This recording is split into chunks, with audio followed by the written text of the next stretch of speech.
শখের মোটরসাইকেলেই প্রাণ গেল তরতাজা যুবকের।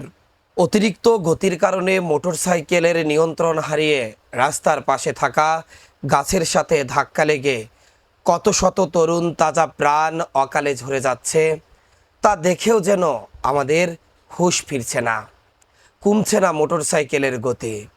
কল্পনা করুন তো, কাকে দেখানোর জন্য এত জোরে মোটরসাইকেল আপনি চালাচ্ছেন।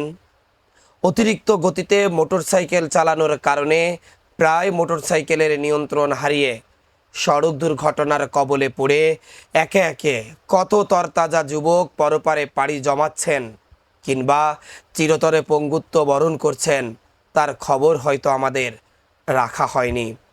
কিন্তু এত কিছুর পরও মোটরসাইকেলের গতি কোনো মতেই কমছে না আমাদের। আজ ঝিনাইদহের শৈলকুপায় সড়ক দুর্ঘটনায় জয়ন্ত সরকার 18 নামের এক তরতাজা যুবকের প্রাণ গেছে।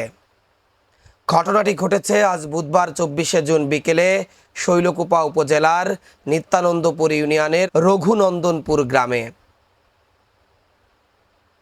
ওই যুবকের বাড়ি শৈলকুপা পৌরসভার ঝাউদিয়া গ্রামে।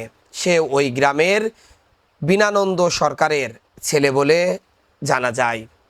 পরিবার সূত্রে জানা যায়, বন্ধুদের সঙ্গে মোটরসাইকেল যোগে উপজেলার বক্সিপুর গ্রামে গঙ্গা পূজা দেখতে যাচ্ছিলেন জয়ন্ত। মোটরসাইকেলটি তিনিই চালাচ্ছিলেন। পথে রঘুনন্দনপুর গ্রামের মোড়ে পৌঁছালে নিয়ন্ত্রণ হারিয়ে সড়কের পাশে থাকা একটি কড়ই গাছের সঙ্গে ধাক্কা লাগে। এতে তিনি ছিটকে পড়ে গুরুতর আহত হন।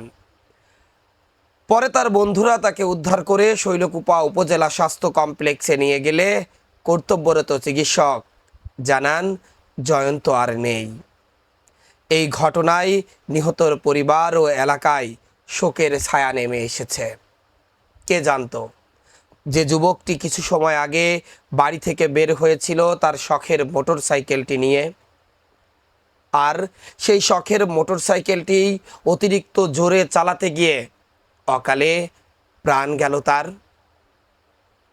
এখনই সময়, এই মোটরসাইকেলের গতি যদি নিয়ন্ত্রণ না করা যায় তাহলে হয়তো জয়ন্তর মতো আপনার পরিবারের সন্তানরাও অকালে প্রাণ হারাতে পারে। মনে রাখবেন, যত গতি তত ক্ষতি। কখনো না পৌঁছানোর থেকে একটু দেরিতে পৌঁছানোও ভালো।